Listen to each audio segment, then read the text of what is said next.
Salut tout le monde, j'espère que vous allez bien, c'est Yuri Trade. On se retrouve pour ma deuxième vidéo sur la phase 1 de mon challenge chez Funding Pips. Comme je vous l'ai dit précédemment, cette semaine elle était vraiment très rapide, très volatile. J'ai fini la phase 1 franchement très rapidement et c'est un peu dommage parce que j'aurais aimé vous mettre un peu plus de contenu, un peu plus de trades à vous montrer parce que vraiment je vais vous montrer le nombre de trades que j'ai pris. J'ai vraiment pris... Vous allez voir tout à l'heure, je vais vous montrer, mais j'ai pris très peu de trades. C'est la première fois que ça m'arrive de finir cette phase aussi rapidement. Et le pire dans tout ça, c'est que même la phase 2, les gars, je vais vous le dire aussi, mais je l'ai fini. Je l'ai fini mercredi. Enfin jeudi matin. Qu'est-ce qui s'est passé? Je vais vous expliquer en vite fait avant qu'on commence. Mercredi soir, une fois que j'ai fini la phase 1, j'ai reçu les codes pour faire la phase 2 et j'avais déjà eu un setup. J'avais un setup en tête sur l'or que je voulais prendre depuis un petit moment puisque je le voyais en train de shooter. Mais je reviendrai à la fin de la vidéo si j'ai le temps sur la phase 2 pour vous montrer, mais... J'ai pris ce setup là et il m'a complètement fini la phase 2. Vous allez voir, je vais vous montrer tout ça, je vais même plus perdre de temps. On va y aller tout de suite, je vais vous montrer la phase 1. Si j'ai du temps, je montre la phase 2. Allez, allons-y. Alors voici mon compte de la phase 1 chez Funding Pips. Le compte à 50. Vous vous souvenez, le week-end, je vous avais dit que je l'avais acheté et que j'avais commencé à trader cette semaine dessus. Sauf que ça allait assez vite. Ce que j'ai fait, c'est que j'ai pris un trade. On va aller tout à l'heure dans la liste des trades que j'ai pris. D'ailleurs, on va y aller maintenant. Vous le voyez ici, congratulations, voilà, que j'ai passé la phase, bref, descend. Voilà, vous voyez mon nombre de trades que j'ai pris. Le 12 c'était quand? Le 12 c'était mardi. Donc je fais un petit gain de 790. Le lundi je place un trade mais je perds. Et le mercredi c'est là que tout s'accélère. On va avec un lot de 3,80, un lot de 3,5. Donc on va aller dans la liste des trades que j'ai pris. Voilà, ok. Donc ici on a mes plus gros trades. Le GBP USD avec un gain de 1465 $ et l'euro USD que j'ai pris quand? Je l'ai pris quand? Vous le voyez la date. Je l'ai pris le 8 novembre et j'ai fermé mon trade le 12 novembre. Si vous voyez cette info, déjà vous avez des petits indices pour savoir quel type de trader je suis déjà. Voilà, là aussi pareil, le 12 novembre, j'ai le tenu une journée et je l'ai clôturé le jour d'après. Et c'est ces deux gros trades qui m'ont permis vraiment de finir le challenge avec aussi, justement j'avais deux positions dessus. Donc mais c'est la même chose, hein. J'avais un trade que j'ai pris quand? J'ai pris le 12. Bref, c'était la même, c'est le même trade, c'est juste que j'ai pris plusieurs positions sur le même. Bref, maintenant, on va sur l'explication maintenant. Pourquoi est-ce que j'ai pris ces trades-là? Très important avant qu'on commence, c'est que moi, il faut savoir que je fais deux types d'analyse. J'ai l'analyse fondamentale qui me donne la direction du marché et j'ai l'analyse technique qui me donne des setups pour que je puisse rentrer dans le marché. Donc comme je vous l'ai dit, sur YouTube, l'analyse fondamentale, ça serait un peu trop long. Puisque l'analyse fondamentale, ce que je fais, c'est que tous les week-ends, je me place sur l'ordinateur pendant 2-3 heures et j'épluche des articles, je regarde des vidéos sur tout ce qui se passe économiquement vis-à-vis de la paire que je trade. Par exemple, là, j'ai tradé le GBP USD, donc le livre sterling indexé au dollar. Ce que je fais, c'est que je vais regarder toutes les infos économiques qui sont en relation avec le dollar américain et avec le livre sterling. Et après, je pioche les infos qui m'intéressent et qui sont importantes dans la semaine pour derrière me faire mon avis sur la direction sur laquelle je vois le marché. Bref, une fois que ça c'est fait, je viens me placer sur les graphiques et je fais mon analyse technique. Donc là aujourd'hui ce qu'on va faire c'est l'analyse technique. Donc moi ce que je fais, donc je me place en daily et je regarde qu'est-ce qui s'est passé les dernières semaines sur les marchés. Ok, là vous le voyez, ici, on était dans une uptrend. Donc on est dans une tendance haussière avec le marché qui va taper des points plus hauts et des points plus bas qui sont de plus en plus hauts tout le temps. Ok, ici on le voit, ici aussi on le voit. Donc là, juste ici, vous le voyez, hein? Non, regardez juste là. Vous le voyez ici, c'est notre dernier point bas haut. Ce qu'on appelle un point bas haut, c'est le dernier point le plus bas auquel le marché est venu se positionner. Donc la zone des 1,30. Ça a été son dernier point plus bas. Et ça, c'était à la date du 10 septembre 2024. Ce qui se passe, c'est que après, donc arrivé en octobre, le marché, on commence à avoir un changement d'attitude. Il repart chercher son dernier point bas à ce niveau-là. Donc là, je commence à me poser des questions et à me dire, bon, ok, tant qu'il n'a pas cassé ce niveau-là, je peux pas encore me dire qu'on a un changement de tendance et que potentiellement on peut repartir à la baisse. Il faut vraiment que ce niveau-là soit recassé pour que je commence à me poser des questions. Donc là, je le vois ici qu'il y a un petit retracement, c'est-à-dire qu'il revient à la zone des 1,30, mais derrière il remonte. Donc je me dis, peut-être que le marché va repartir à la hausse. Donc là, ce qu'il fait, c'est qu'il reste un peu bloqué dans cette zone. Et après, je commence à me poser des questions, je vois des petits cassures de zone. Je me dis, ok, il commence à vraiment... On est peut-être sur un début de changement de tendance. Et là, justement, ce jour-là, c'était quel jour? C'était le 30 octobre. Le marché vient complètement casser la zone, puisque là, il était encore entre la zone des 1,30 et la zone des 1,29 600. Et ce qui fait, ce jour-là, du 30, il casse la zone. Donc on a une vraie cassure. Et c'est là que je me dis, ok, on peut potentiellement être sur un changement de tendance. Mais à cette époque-là, je regardais le marché de loin. Parce que j'étais pas réellement sûr. Moi, j'aime pas rentrer dans le marché en avance. Vous savez, maintenant, je peux vous le dire, je suis un swing trader. Donc je suis capable de tenir des positions pendant une longue période de temps. Et ce que j'aime pas faire, c'est que j'aime pas rentrer en avant. Je préfère rentrer en retard, quitte à avoir moins de sous, mais à être dans le sens du mouvement. Donc je suis la tendance tout le temps. Je déteste être en contre-tendance. Vraiment, c'est la tendance ou rien. S'il n'y a pas de tendance, je trade pas. Et ça, c'est un truc, c'est une de mes règles dans mon trading que j'ai même noté dans mon carnet de... Ah oui, j'ai oublié de vous dire. Ça, c'est toujours le conseil que je donne aux traders débutants, et toujours un journal de trading. Ce journal de trading doit vous accompagner partout, les gars. Vous le voyez, tout ce qui est écrit en rouge, toutes mes erreurs, tous mes problèmes, tout est écrit là, les gars. Et ça fait des années que j'ai ça, depuis 2021. Ça vous sert, s'il vous plaît, utilisez-le. C'est ce qui va réellement vous aider. Vraiment. Moi, je l'appelle le KI Trading, mais c'est plus communément nommé le journal de trading. Vraiment, ça peut vous changer la vie, vous changer votre trading. Si réellement vous notez vos erreurs, vous notez vos réussites et vous faites le point toutes les semaines dessus, en un an, vous allez réellement changer de niveau aussi. C'est pas un secret de polichinelle, tout le monde utilise le carnet, les amis. Enfin, le journal. Que ce soit numérique ou que ce soit en physique, utilisez-le, je vous promets que il y aura une différence. Bref, revenons sur l'analyse. Du coup, derrière moi, comme je vous ai dit, je voyais que le marché il était entre deux zones. Donc il retraçait dans la zone des 1,28. Après, il revenait dans la zone des 1,30. Donc je voulais pas encore rentrer. Je me suis dit, j'attends que le marché casse. Et une fois que le marché casse, ce que j'avais fait, c'est que j'avais placé un ordre de vente juste ici. Juste dans cette zone. À 1,28 327. Ce qui fait que derrière, vu que j'étais aussi, comme je vous l'ai dit, fondamentalement, j'avais regardé toutes les infos et ça me paraissait logique. J'ai vu en une heure le retracement du marché. C'est-à-dire, regardez ici. Là, on a un marché qui descend à 27 933, mais derrière, il retrace.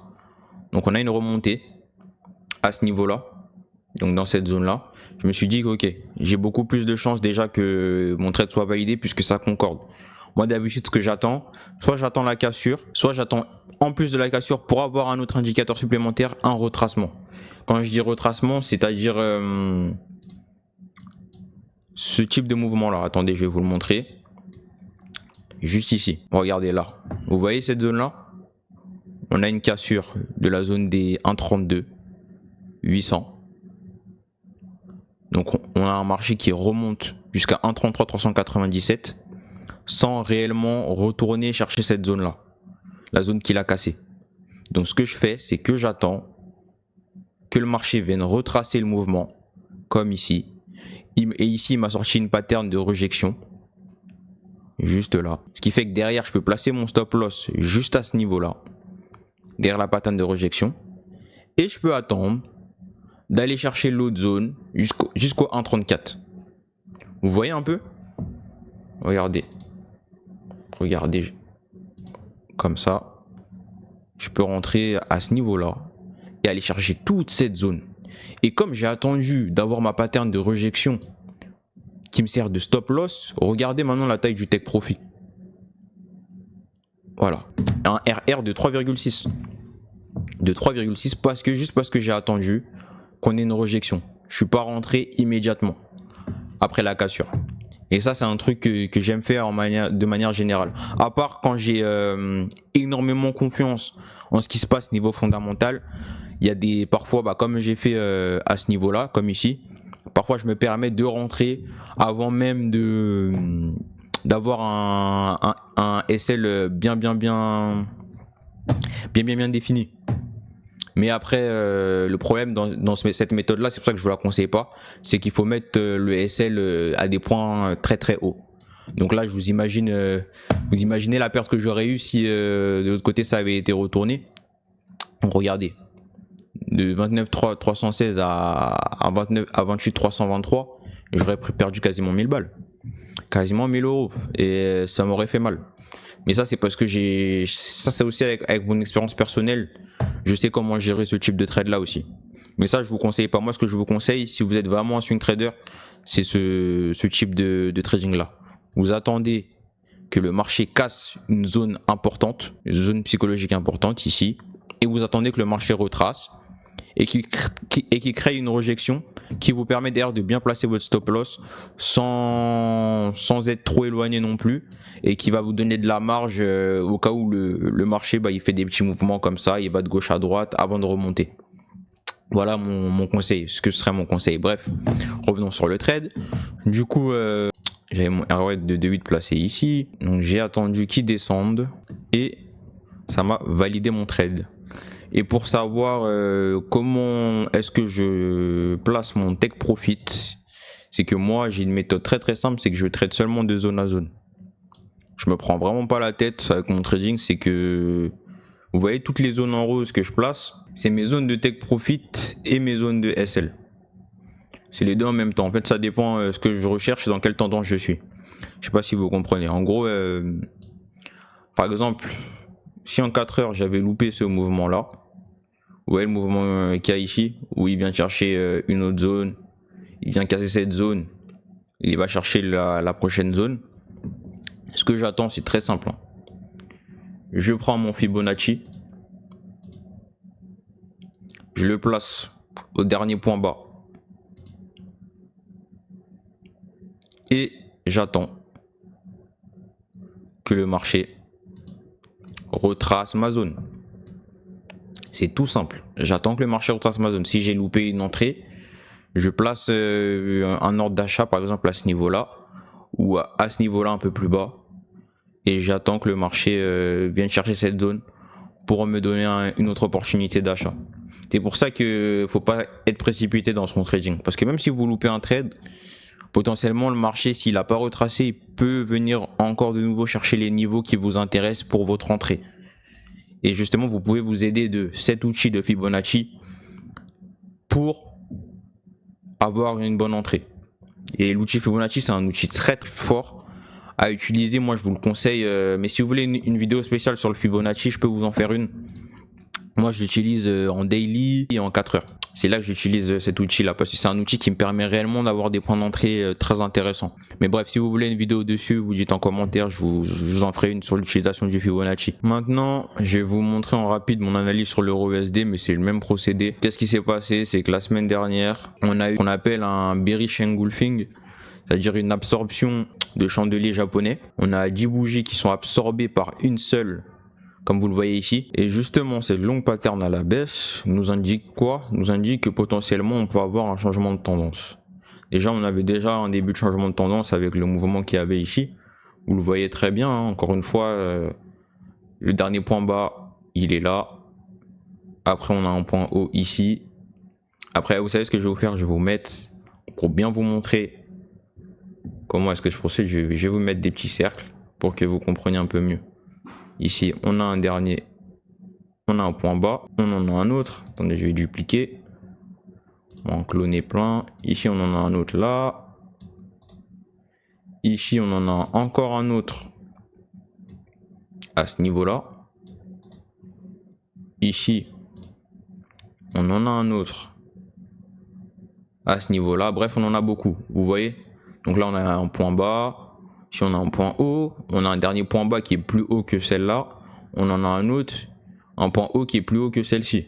Ainsi de suite, ainsi de suite, ainsi de suite. On peut décaler encore. Là, ici, on avait un point bas juste là. On avait un point haut juste ici. Qu'est-ce qu'on voit? On voit qu'il y a une cassure à ce niveau-là. Boum, le dernier point bas, il n'est plus respecté. Il est cassé à ce niveau-là avec cette longue pattern.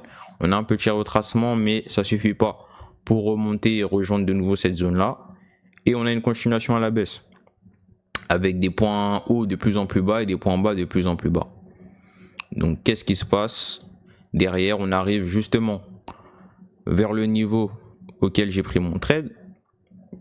Donc, le niveau où j'ai pris mon trade, il est juste ici. Et ce que j'ai fait, c'est que j'ai attendu. Une fois que en 4 heures, on a eu la longue pattern. En daily, on a eu la longue pattern à la baisse. J'ai attendu en 4 heures. Et j'ai attendu qu'on ait un retracement de cette zone. Vous le voyez ici. Donc avec le bearish engulfing, il vient casser cette zone-là. La zone des 1.07645. Et il descend.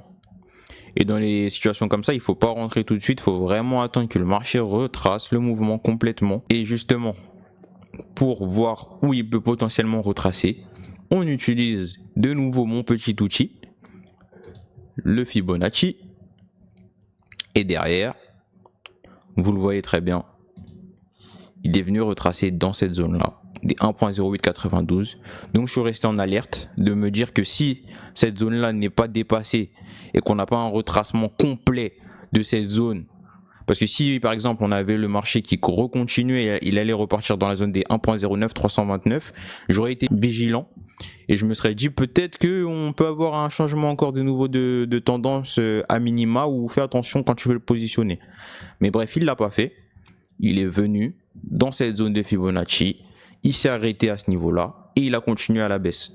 Et là, comme vous le voyez, je me suis juste placé dans la zone qu'il avait cassée, donc dans la zone des 1.07563, et j'ai attendu que le mouvement, j'étais pas satisfait pour le coup, j'ai pas pris la première zone, j'ai pris la deuxième parce que j'étais pas satisfait du RR. Le RR, je le trouvais pas assez intéressant et je savais que le trade avait le potentiel d'aller chercher la zone des 1.06. Donc c'est ce que j'ai fait. J'ai mis mon mal en patience, même si bon, ça m'a pas pris beaucoup de temps visiblement, parce que le trade, je suis rentré quand vendredi. Je suis rentré vendredi et il s'est fini mardi. Ça s'est fini mardi et c'est ça que je vous ai montré tout à l'heure dans le compte FunJimPix, le euro-USD. Le 8 novembre, 1.07532 à 1.0629 plus 1122 €. Voilà comment j'ai tradé ces deux positions-là. Donc comme je vous l'ai dit, si vous avez des questions, n'hésitez surtout pas à me les poser. Je vais regarder si la vidéo est pas si longue que ça. Si elle est pas si longue que ça, je vous mets la phase 2. Mais si la phase 2, si je peux pas mettre la phase 2 sur cette vidéo, il faudra que vous regardiez la prochaine vidéo qui va sortir, où je vais vous montrer exactement comment j'ai fait. Et comme je vous l'ai dit encore, n'hésitez surtout pas à me poser des questions. Si vous voulez que je reprenne des points, je peux vous faire des vidéos spéciales sur les points que vous n'avez pas compris. Donc n'hésitez surtout pas. On se retrouve pour une prochaine vidéo. Prenez soin de vous et à bientôt.